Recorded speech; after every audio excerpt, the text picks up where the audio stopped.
ልጁን አንሺው ምጡን እርሺው ብለዋል። እንኳን ደስ ያላችሁ የሩታ ወዳጆች። እንግዲህ ያው ወንድ መሆኑን ከዚህ በፊት ብንሰማም ወንድ ልጅ ከነቃጭሉ ቅጭል ቅጭል ቅጭል ብሎ ከች ብለዋል። ሩታ እንዴት ጭው እንዳለች አያችኋት? ልጅን ለማቀፍ ስታስቡ የምጥን ነገር ያማጠች እናት ታውቀዋለች፣ የእርግዝናን ነገርም ያረገዘች እናት ታውቀዋለች። አንዳንድ ሰዎች ያላረገዙ ያልወለዱ ያላዩ እናትነት ዝም ብሎ ይመስላቸዋል። እናት መሆን ከአንድ ተብሎ ጽንስ ሲጀምር ጀምሮ እስከ ብላ ወልዳ ልጇን በእጇ እስከምታቅፍ ድረስ በጣም ብዙ ዋጋ ትከፍላለች። በጣም ብዙ። ታዲያ እንደዚህ ወልደን አድገው አሳድገን ጥሩ ደረጃ ላይ ሲደርሱልን ያለን ደስታ፣ አንዳንድ ልጆች ደግሞ የማይሆን ቦታ ላይ ሲደርሱ እንዲህ እንደዚህ እስከሆነ ልጅ አይምጣ ምናምን የሚባል ብዙዎች አሉ። እና እንዴት ክስል እንዳለች እንዴት ውልቅ እንዳለች በጣም አመጣለች። በዛ ላይ በእርግዝናዋ ወቅት ላይ በጣም ብዙ ዋጋ ከፍላለች። በጣም ተጨንቃለች። በጣም እውነት ለመናገር በጣም ነው ደስ ያለኝ እና እንኳን ደስ ያላችሁ ሁላችሁንም ማለት ነው። ያው ቀኑ ሲደርስ መውጣቱ አይቀር፣ እድሜ ልኩን ሆድ ውስጥ አይቀመጥም። ያው ጊዜ ነው የሚጠብቀው። ግን ያ ጊዜ እስከሚደርስ ተምጦ እስከሚወለድ ልጅ እስከሚያዝ ድረስ ያስቸኩላል፣ ይናፍቃል እንጂ ማለት ነው። እና አቶ አብርሃምም እንኳን ደስ ያለህ። እንግዲህ ልጅህን በእጅ አቅፋል። እንግዲህ አትዝረክረክ፣ አትርመጥመጥ፣ ወደዛ ወደዚህ አርፈክ ልጅህን ሚስትህን ተንከባከብ፣ ባጠገቧ ላይ ቁጭ ብለክ ማለት ነው። እሜቲቱም እንኳን ማርያም ማረችሽ ልትል መታለች። እንኳን ማርያም ማረችሽ ስትል ማርያም በሽልም ታውጣሽ የኔ እናት። ይሄ ጠጋ ጠጋ የወደቀ ለማንሳት ነው እናቴ።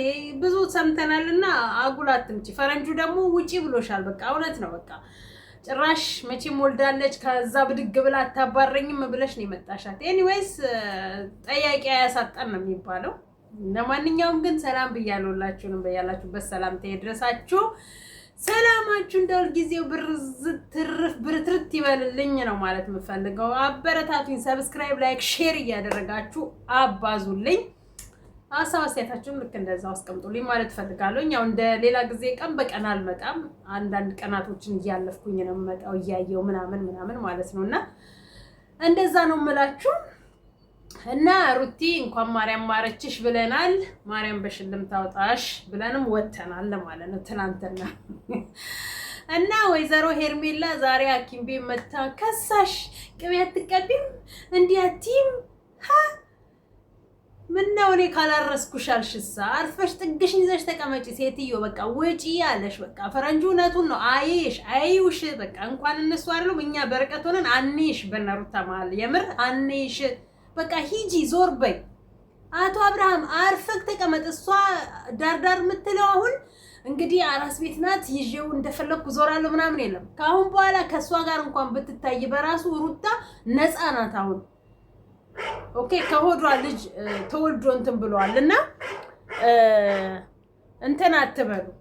ራስን በተቻለ መጠን አርቅ ከዚህ ሴትዮ። አርፈ አራስ ቤት ልጅህን ሚስትህን እየተንከባከብክ ወደ ድሮ ፍቅርክ ወደ ድሮ ማንነትክ እንድትመለስ ነው የምንፈልገው። በነገራችን ላይ ሁላችንም ማለት ነው። በቃ እቺን ሴትዮ አስወጡልን ብለን ነው።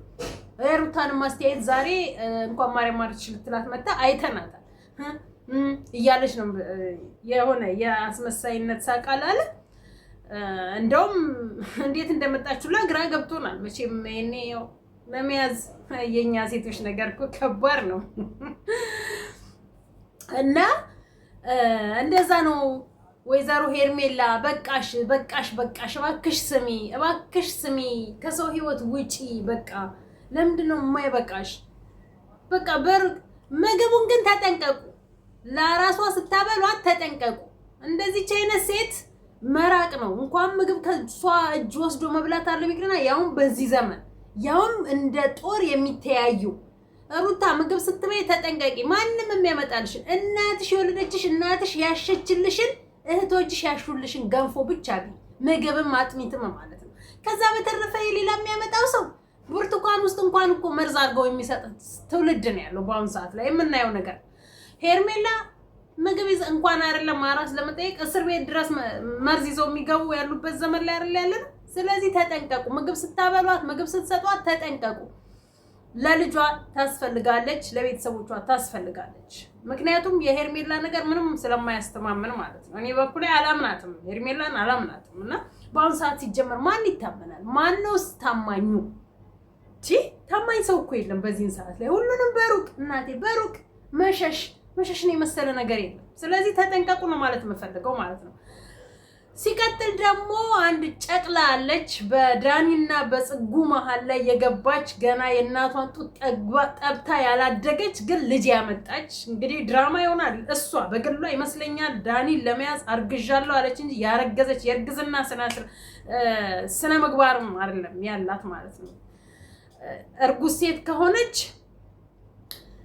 አይ ዶንት ኖ ቢነገራት የማይገባ ልጅ ናት። በነገራችን ላይ ቤተሰቦቿ ለምን እንደማይሰበስቧት ልጅ ነሽ አርፈሽ ተቀመጪ ለምን እንደማይውላት። በነገራችን ላይ በአሁኑ ሰዓት ላይ ልጅ የለም እናቴ። ልጅ ያለው ጋንዲ ሆስፒታል ነው። ከጋንዲ ሆስፒታል ከወጡ ሁሉን አይተው ስለሚወጡ ውጭ ላይ ልጅ የለም። እና ለማንኛውም ግን በዳኒና በጽጌ መሀል ነው የገባሽው። ዳኒ እንደዚህ እንኳን በግሉኮስ ሆኖ ጽጉን ጥርልኝ፣ ጽጉ ካልመጣች እያለ ነው። ገና የጽጉ ፍቅር እንዲያክለፈልፈሃል ማለት ነው። ሲርቋችሁ ነው እኮ ለነገሩ የሚገባችሁ። አብሯችሁ እያላችሁ ስትናናቁ ማይሆን ቃላት ስትወራወሩ ምንም አይመስላችሁ። ስትራራቁ ግን ትዝ ይላችኋል ያ ያሳለፋችሁት። እንደሷ የሚሆንላችሁ እንደሱ የሚሆንላችሁ ስታጡ ስትያዙ አልጋ ላይ እሷን ጥሩልኝ እሱን ጥሩልኝ ትባባላላችሁ። እና የያዙት ወርቅ እንደ መዳፍ ይቆጠራል ነው። በእጅ የያዙት ወርቅ እንደዛ እንዳይሆንብክ ማለት ነው።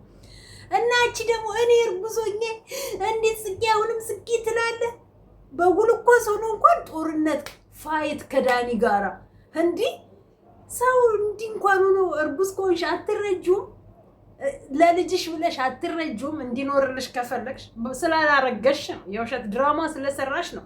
ገና ለገና ሆዴ ውስጥ ልጅ አለ ይመጣል ወደ እኔን ይወደኛል እኔን ይንከባከበኛል ብለሽ አስበሽ እንጂ ያረገሽም ሙላ አትመሲም። እውነት ለመናገር ማለት ነው።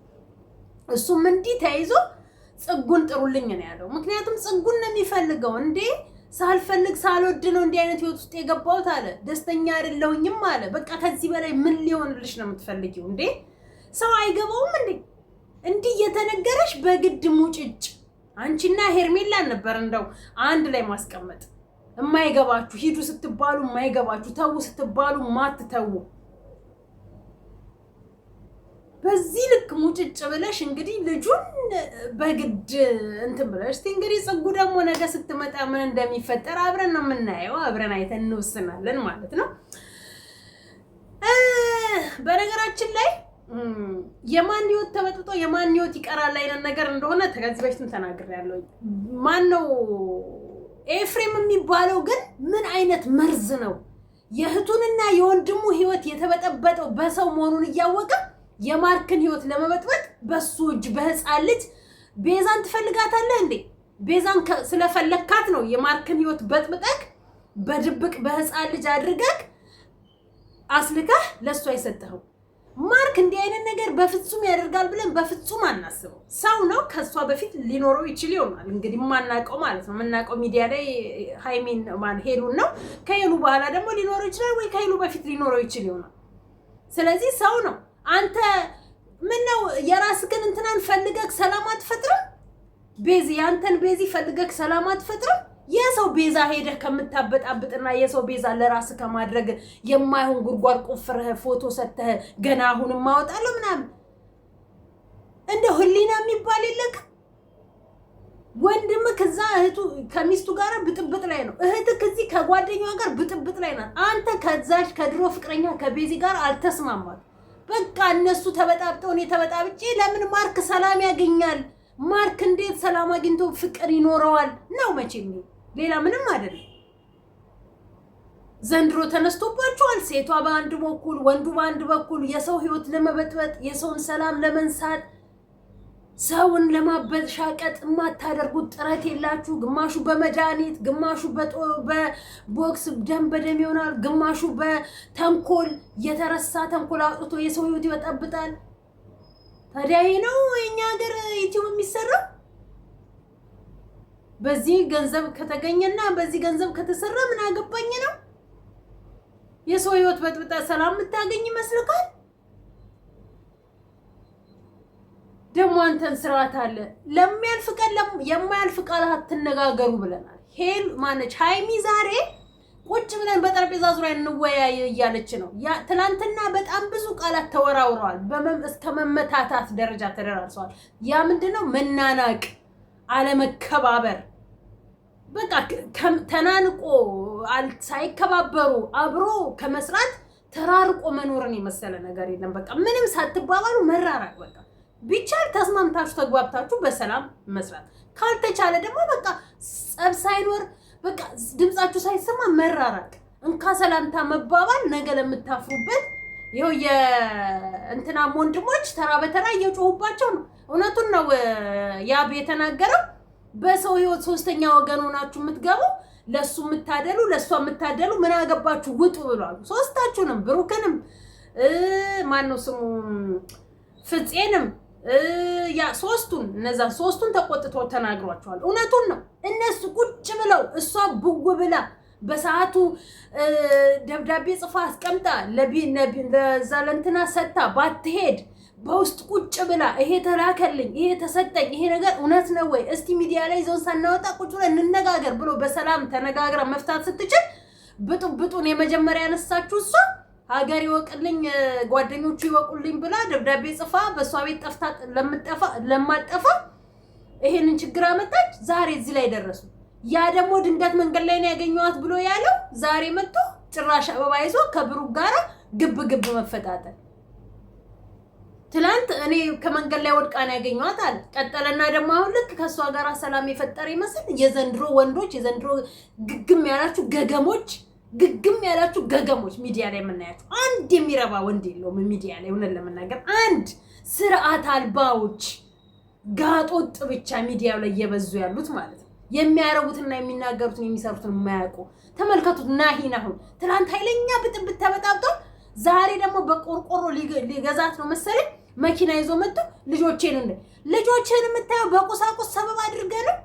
በሰላም በቃ ጸበል እንውሰዳሉ። እሺ ብለህ ጸበል ሄደህ የተደረገብህን ራስህ ባታውቀውም በቃ ሰው ያውቀዋል፣ ህዝብ ያውቀዋል። ያንን ሀብልህን ቤተክርስቲያን ሄደህ ጸበል ተጸብለህ ያንን ሀብል ካንገት ላይ ወልቀህ ሰላም ፈጥረህ ከቤት ከባለቤት ጋር ትኖራለህ።